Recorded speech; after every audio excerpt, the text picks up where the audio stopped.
Assalamualaikum warahmatullahi wabarakatuh. Kembali lagi ke Senpai dan pada kali ini kita akan membahas ujian akhir ganjil ya atau UAS ya untuk mata kuliah perpajakan 1, D3, akuntansi baik itu reguler maupun alih program PKN STAN ya untuk tahun 2020. Kita akan membahas soal esai. Langsung aja ya. PT Garuda TBK ini ya, telah dikukuhkan sebagai pengusaha kena pajak, merupakan perusahaan jasa angkutan udara niaga yang melayani rute domestik dan internasional. Nah, Garuda ini memiliki lebih dari 25 entitas anak perusahaan. Di antaranya adalah PT Aerosystem Indonesia sebagai penyedia teknologi informasi. Yang kedua, PT Garuda Ilmu Terapan Cakrawala yang menyelenggarakan pendidikan dunia penerbangan. PT Aerofood Indonesia yang merupakan perusahaan penyedia jasa boga pesawat. Jasa boga ini. PT Aeroglobe Indonesia, perusahaan biro perjalanan wisata. Nah, jadi ini ada beberapa macam nih ya, penyedia teknologi, pendidikan dunia penerbangan, jasa boga, biro perjalanan wisata. Kemudian prestasi dan penghargaan dari dunia sebenarnya sering didapatkan oleh perusahaan. Ya, misalnya sebagai maskapai dengan ketepatan waktu terbaik dunia versi OAG Flight View. Kemudian di sisi lain, perusahaan juga tersangkut beberapa kasus yang cukup menyudutkan. Di mana terakhir adalah adanya penyelundupan motor besar atau moge dan sepeda merek terkenal pada akhir Desember 2019. Ini merek yaitu ya yang dari Inggris itu ya. Nah, kemudian soal yang pertama nih ya, langsung aja ya.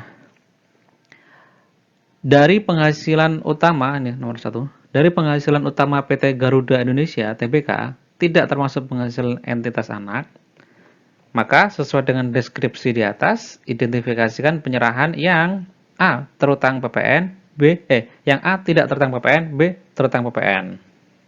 Nah, kita memahaminya begini, bahwa antara Garuda dengan subsidiary ini merupakan entitas yang terpisah. Ya. Jadi PT-nya beda, NPWP-nya juga berbeda. Mereka hubungannya adalah antara parent dan subsidiary saja. Bukan dalam satu perusahaan, tetapi memang dalam grup. Ya. Sehingga atas perlakuan PPN, kalau misalnya ada transaksi antar mereka, maka itu terutang PPN. Dan tidak bisa dipusatkan, karena pemusatan itu hanya untuk transaksi-transaksi yang terjadi dalam satu entitas saja. Misal PT Garuda, ini ya, misal PT Garuda Indonesia Persero Tbk ini ya, yang di cabang Jakarta dengan yang di cabang Semarang, atau cabang Semarang dengan cabang Surabaya, begitu ya. Tapi masih dalam satu perusahaan. Kalau dengan perusahaan yang lainnya, meskipun itu anaknya, maka itu entitas yang berbeda. Nah, nomor 1 ini. Transaksi apa yang kira-kira tidak terutang PPN untuk Garuda Indonesia? Nah, kalau misalnya kita melihat ini ya, bahwa PT Garuda ini kan dia melayani penerbangan, ya kan? Maka jasa utamanya adalah di bidang penerbangan. Untuk yang tidak terutang PPN adalah jasa angkutan udara luar negeri, ini ya. Jasa angkutan udara luar negeri dan juga jasa angkutan udara domestik yang menjadi bagian dari angkutan udara luar negeri. Jadi tidak terpisahkan. Misalnya apa? Misalnya dari Tokyo menuju ke Semarang. Misalnya ya. Tapi lewat Jakarta. Nah, ini kan sebenarnya penerbangan luar negeri kan, cuman lewat Jakarta. Dia kan singgah di Jakarta untuk sementara, baru lanjut ke Semarang. Nah, atas yang dari Jakarta ke Semarang, ini kan sebenarnya domestik. Ya, domestik kan seharusnya terutang PPN. Nah, maka karena ini menjadi bagian dari penerbangan luar negeri, dia tidak terutang PPN. Kemudian yang terutang PPN apa? Yang terutang PPN ya atas jasa penerbangan yang domestik only itu misalnya itu ya. Itu. Yang dalam negeri misalnya dari Jakarta ke Bali atau Jakarta ke Palembang, Jakarta ke Jogja dan lain sebagainya. Soal yang kedua, dari kegiatan usaha 4 entitas anak PT Garuda tersebut, identifikasi mana yang kemungkinan besar merupakan penyerahan A. Tidak terutang PPN, B. Terutang PPN. Yang tidak terutang PPN, ini yang jasa boga atau catering ya, catering dan lain sebagainya ya. Karena ini nanti dia terutang pajak daerah dan retribusi daerah, yang dimana dia dipersamakan dengan pajak restoran. Dia tidak terutang PPN. Kemudian ada jasa pendidikan.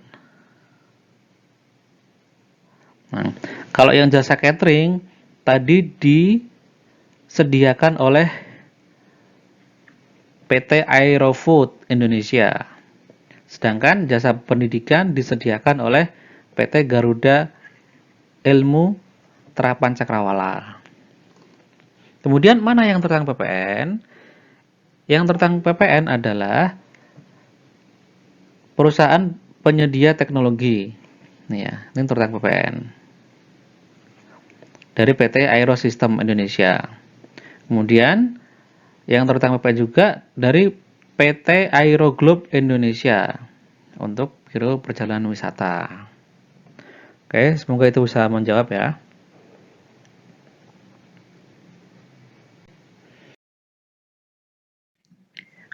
Soal yang berikutnya, bagaimana cara atau dengan dokumen apa PT Garuda Indonesia memungut PPN atas penyerahan yang terutang PPN? Nah, ini kan kita ngomongin PT Garuda Indonesia saja. Berarti dalam arti dia core bisnisnya adalah penerbangan pesawat. Angkutan tadi kan disebutkan sebagai dia jasa angkutan udara niaga gitu ya. Nah, bagaimana cara memungut PPN-nya?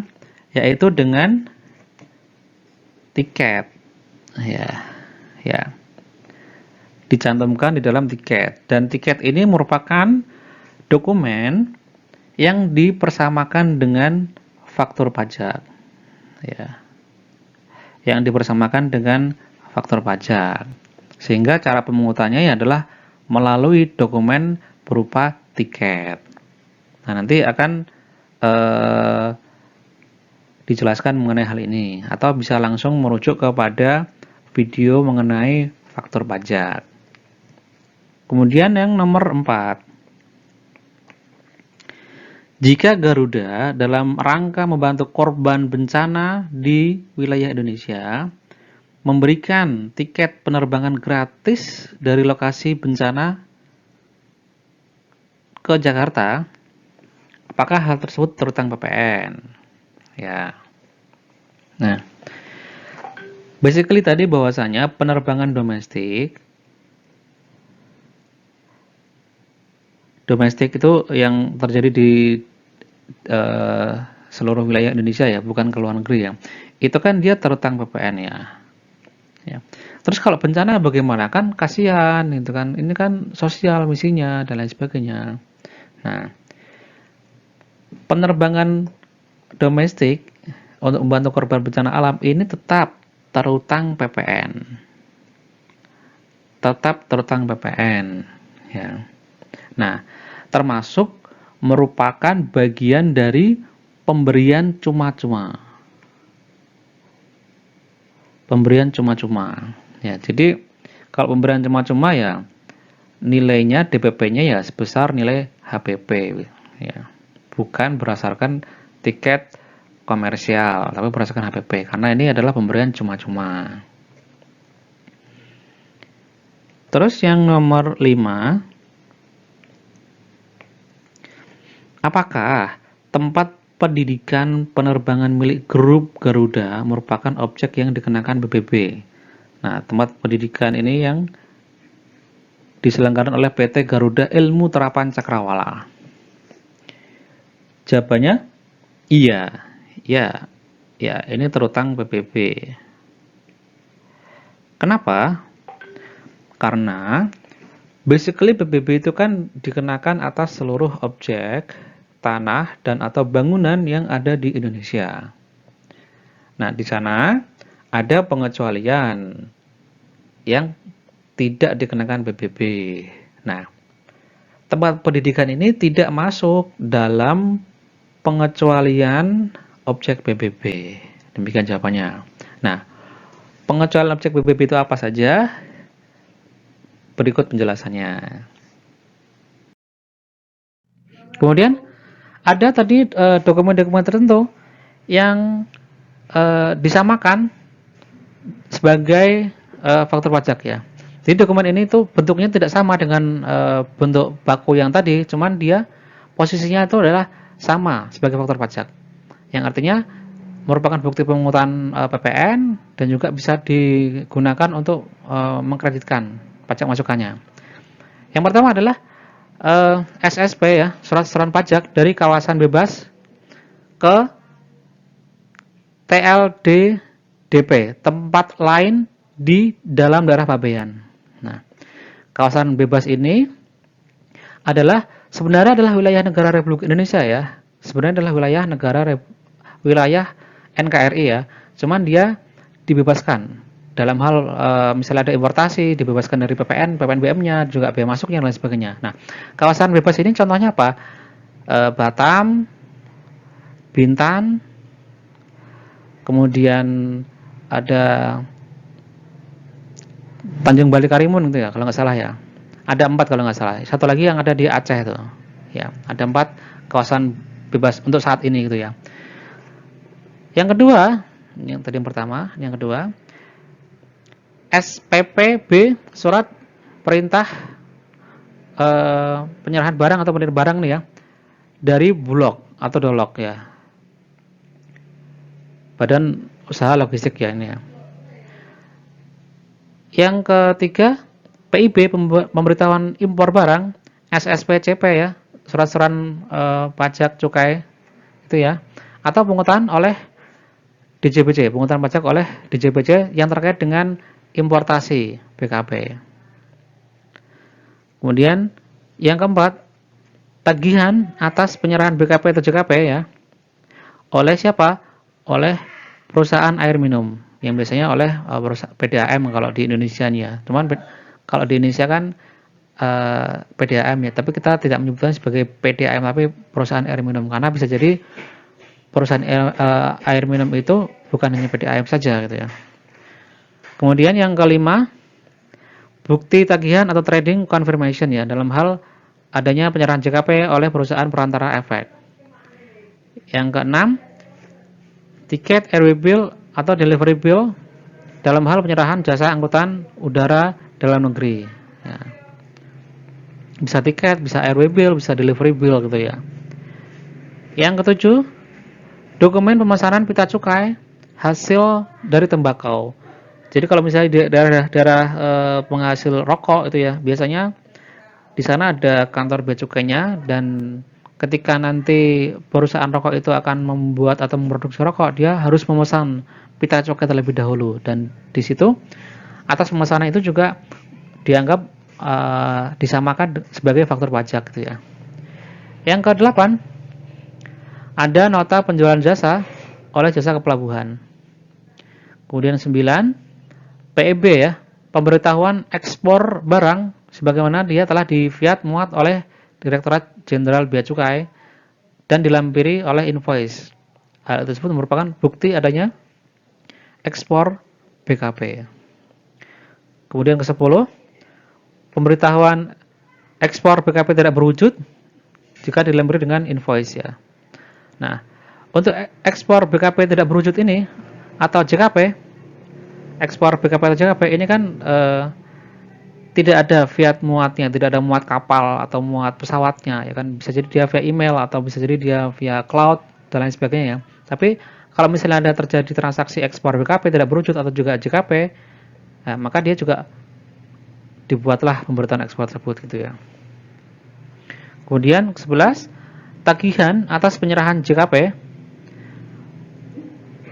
yang dilakukan oleh bank gitu ya. Terus yang ke-12, surat setoran pajak SSP untuk pembayaran PPN,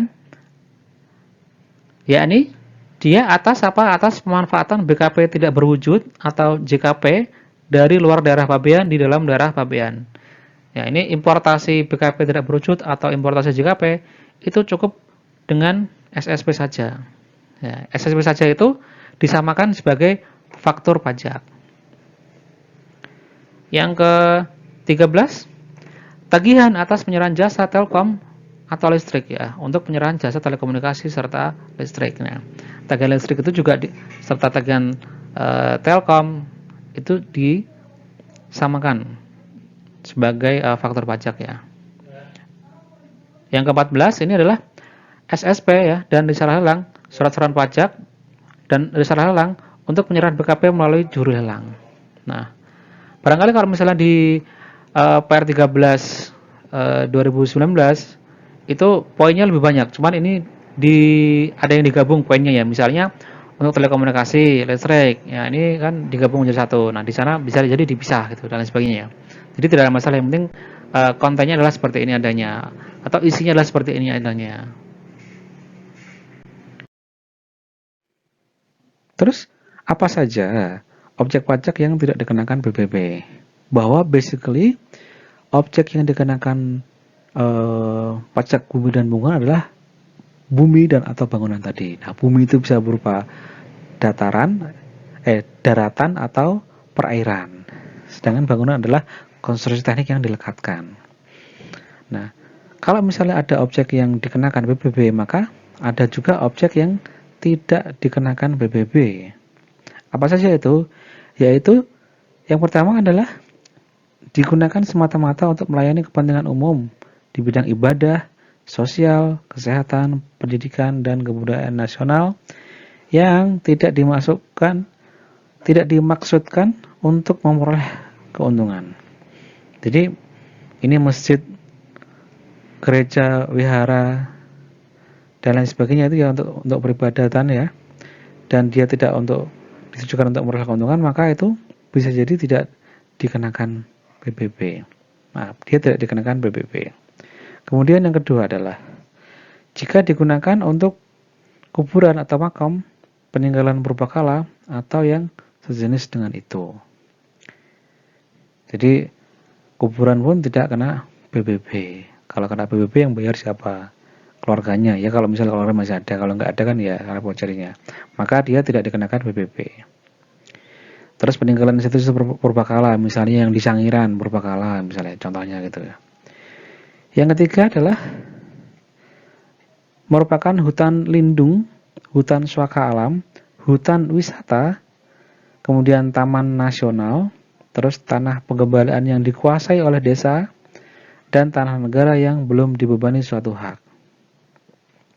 Yang keempat adalah jika tanah dan atau bangunan tersebut digunakan oleh perwakilan diplomatik, konsulat, berdasarkan asas perlakuan timbal balik.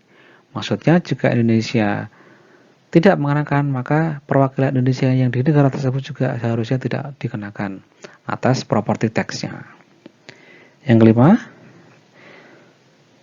digunakan oleh badan atau organisasi internasional seperti WHO misalnya gitu atau PBB gitu, dan sebagainya. Kemudian yang telah dikenakan sektor P2 maka dia tidak dikenakan lagi sektor P3. Begitu juga dan sebaliknya. Jadi tidak ada dualisme pemungutan atas satu objek. Misalnya kadang yang agak membingungkan adalah kalau misalnya dia perkebunan yang ada di desa, pedesaan. Nah, ini sebenarnya masuk kategori mana? Masuk kategori desa atau perkebunan, gitu ya. Nah, maka ketika suatu objek itu sudah dikenai sektor P2, pedesaan dan perkotaan, maka dia tidak bisa lagi dikenakan sektor P5L, gitu ya. Jadi harus ngalah salah satunya. Soal yang keenam, apakah tiket pesawat dan manifest penumpang merupakan objek dari bea materai? Tiket penumpang bukan merupakan objek bea materai. Kemudian manifest penumpang juga bukan merupakan objek bea materai. Kenapa? Kita ketahui bahwasanya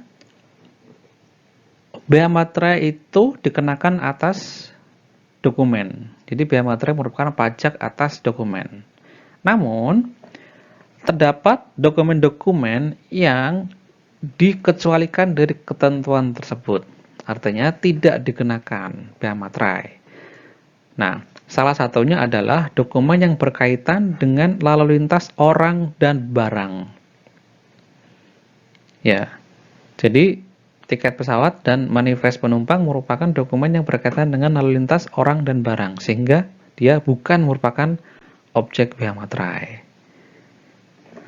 Demikian, mungkin bisa dijelaskan mengenai apa saja yang bukan merupakan objek bea materai. Lantas, apakah ada yang bukan objek dari bea materai ya? Nah, di pasal 7-nya itu dijelaskan bahwasanya bea materai itu tidak dikenakan atas dokumen yang berupa dokumen yang pertama nih ya, yang A ya. Dokumen yang terkait lalu lintas orang dan barang. Misalnya, surat penyimpanan barang, konsumen, surat angkutan penumpang dan barang, bukti untuk pengiriman dan penerimaan barang, surat pengiriman barang untuk dijual atas tanggungan pengirim, surat lainnya yang dapat dipersamakan dengan surat sebagaimana dimaksud dalam hal di atas, gitu ya. Berarti yang terkait dengan lalu lintas orang dan barang, lalu lintas orang dan lalu lintas barang itu tidak kena. Terus segala bentuk ijazah ya. Misalnya ijazah SD, SMP itu tidak perlu ada bea materainya. Nah, kalau misalnya ada bea materainya ya setiap tahun ya banyak ya yang lulus sih. Terkait dengan konsumen ini ya. Konsumen itu apa sebenarnya? Nah, konsumen merupakan daftar muatan kapal.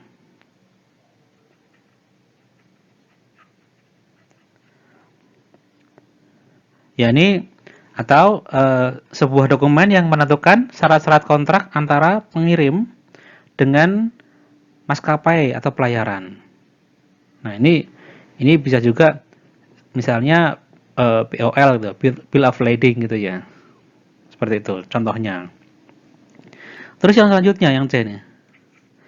Tanda terima pembayaran gaji, uang tunggu, pensiun, uang tunjangan, dan pembayaran lainnya yang berkaitan dengan hubungan kerja, serta surat yang diserahkan untuk mendapatkan membayar dimaksud. Nah, ini kurang lebih ya slip gaji lah gitu. Seperti itu ya. Itu juga tidak perlu, atau kwitansi pembayaran gaji itu juga tidak perlu adanya bea materai di sana. Terus yang keempat adalah tanda bukti penerimaan uang negara dari kas negara, kas pemerintah daerah, bank, dan lembaga lainnya yang ditunjuk oleh negara berdasarkan ketentuan peraturan perundang-undangan. Nah, berarti ini termasuk SSP ini ya nih. SSP atau SSPD atau SSPD BPHTB dan sejenisnya. Kemudian slip setoran dari bank dan lain sebagainya. Nah, saya pernah mendengar cerita mengenai hal yang lucu nih, bahwa di sebuah instansi itu ketika ada pembayaran ke kas negara itu pakai kwitansi. Kan ya lucu jadinya. Karena maaf, kwitansi dan bermaterai maksudnya.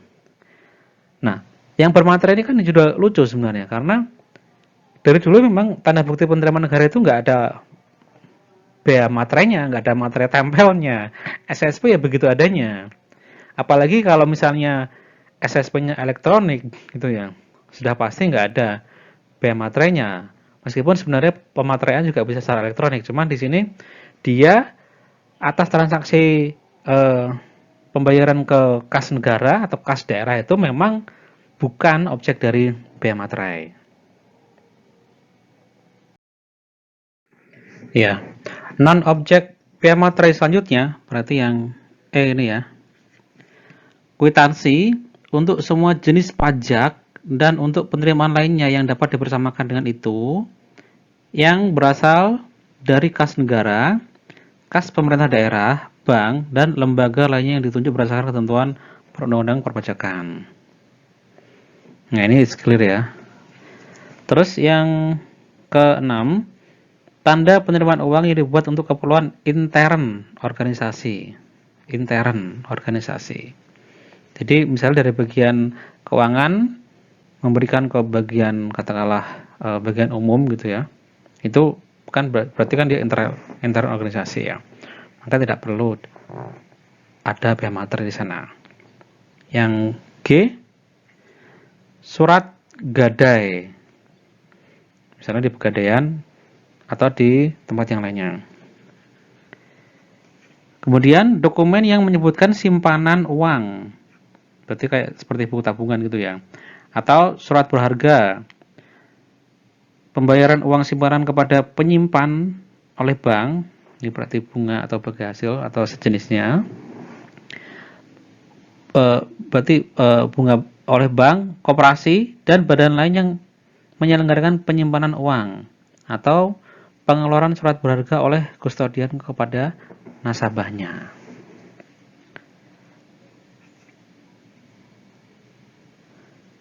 Yang ke-9, tanda pembagian keuntungan, bunga, atau imbal hasil dari surat berharga.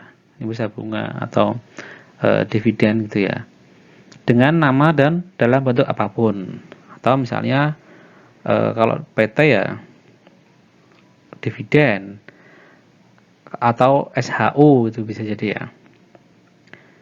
Terus yang 10, dokumen yang diterbitkan atau dihasilkan oleh Bank Indonesia dalam rangka pelaksanaan kebijakan moneter.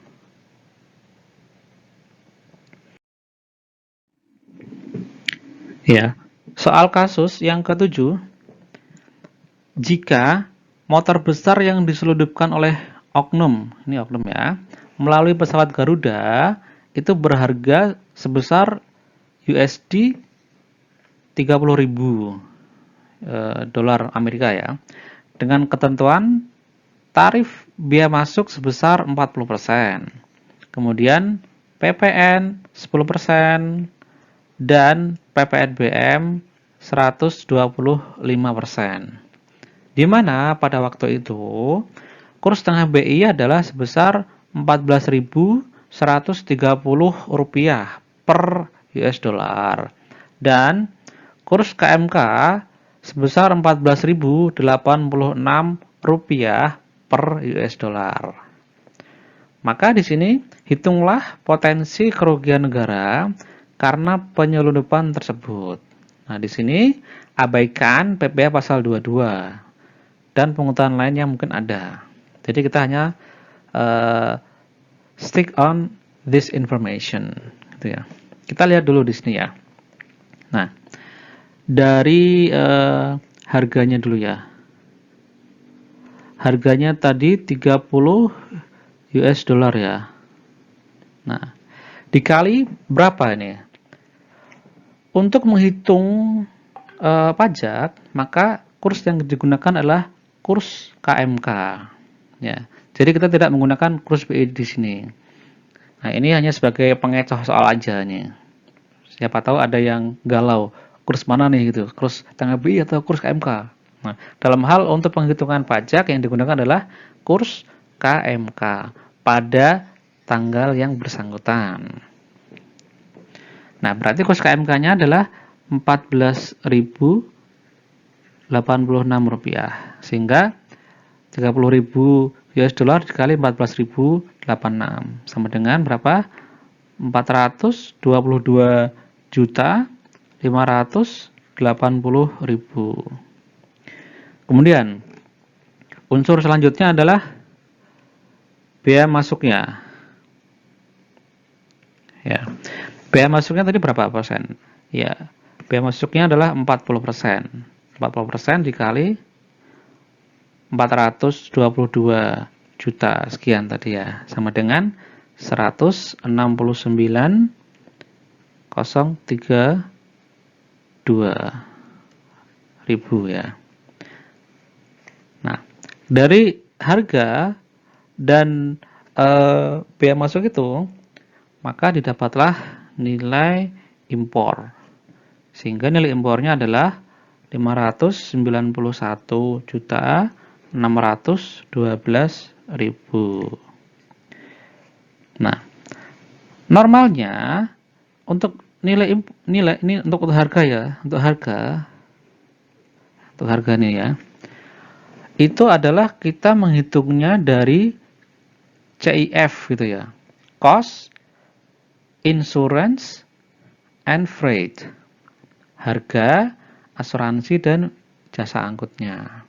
Nah, cost-nya sebenarnya kita ketahui, udah tahu ya kita ya sebenarnya cost-nya ya, yaitu 30.000 US dollar. Insurance karena ini adalah barang ilegal, ya, barang selundupan, maka most likely dia tidak terasuransikan. Kemudian freight ini karena yang bawa adalah oknum sendiri, maka freight-nya biasanya gratis juga. Jadi kita di sini fokusnya pada cost-nya ini, yaitu di harga sebesar 30.000 US dollar. Kalau misalnya dalam soal normal ya tentu kita pakainya adalah CIF gitu ya. Tapi di sini yang IF-nya nggak ketahuan. Sehingga kita menggunakan data yang ada. Kemudian dari nilai impor ini bisa kita hitung PPN dan juga PPN BM-nya. Di mana PPN-nya adalah 10% dan PPN BM-nya 125%. Nah, PPN 10% ini dikali dengan nilai impornya. Berarti 59 juta. Ini ya. Kemudian PPN BM-nya ini 125% dikali nilai impornya. 125% ya. Berarti 739 juta 515.000. Kemudian mengenai kerugian negara. Kerugian negara itu berarti berasal dari biaya masuk ditambah PPN ditambah PPN BM. Jadi dari 169 juta, kemudian 59 juta, dan 739 juta. Sehingga kerugian negara yang bisa dihitung berdasarkan soal ini adalah 969.708.200. Nah, kita tidak menghitung sesuai dengan instruksi soal, kita tidak menghitung PP pasal 22 dan juga pungutan lainnya yang mungkin ada. Misalnya apa ini? Ya, PP pasal 22-nya atau kalau ada perjanjian ya biaya materainya gitu ya. Oke guys, barangkali itu yang bisa saya jelaskan. Semoga bisa dipahami bersama dan tetap semangat belajar. Bravo Indonesia.